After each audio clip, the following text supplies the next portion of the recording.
Hi there, my name is Brady Sharp, and I'm the church planting pastor at Credence Church in Lawton, Oklahoma.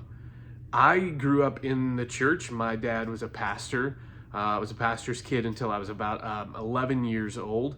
And so I grew up being part of the church and watching my father lead the church. And part of my personal journey was having come from some significant church difficulties and some painful things that had happened in church, even through my collegiate years. As I had come to know Jesus earlier in life, through my collegiate years, I had this ongoing wrestle with what was happening in the church, at least what I thought was happening in the church.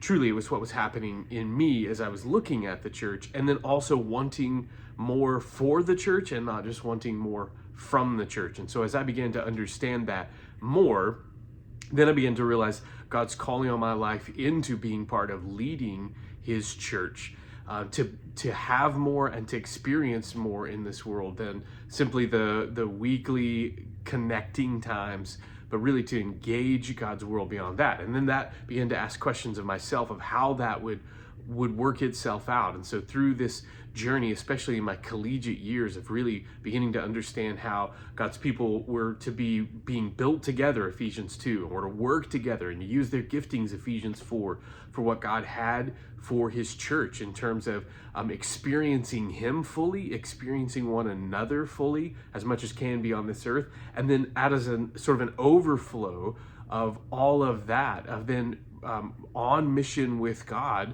through his church being built together to then demonstrate to the world, or as scripture would say, that he would get glory in all the world through his church.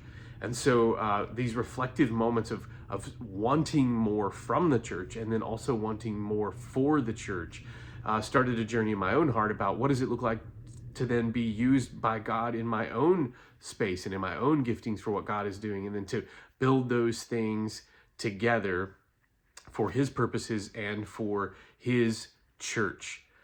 We have been launched now for a couple of years here in Southwest Oklahoma.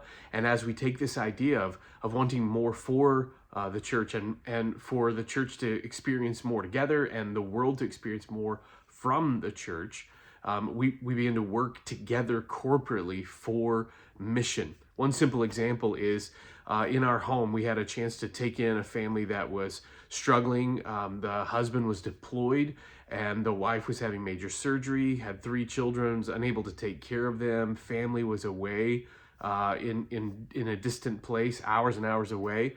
And so we were able to open up our home to be able to bring that lady in to heal physically from this medical situation that she was experiencing. But what was great was not just that it was one household involved, but there were people from our church who rallied around, some that even came into our home to sort of clean up and tidy up. We had a family buy a whole new mattress for one of the beds in our home so that this woman could rest comfortably and at ease.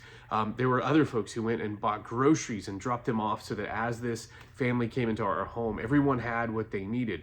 And I'll never forget that we had neighbors across the street, and as we were just discussing one day, or that day in the street, what was happening, they said, "What are all the cars doing here?" And so I explained step by step how all of these folks were involved in just wrapping their arms around these people. And this person said, our neighbor said, what is that?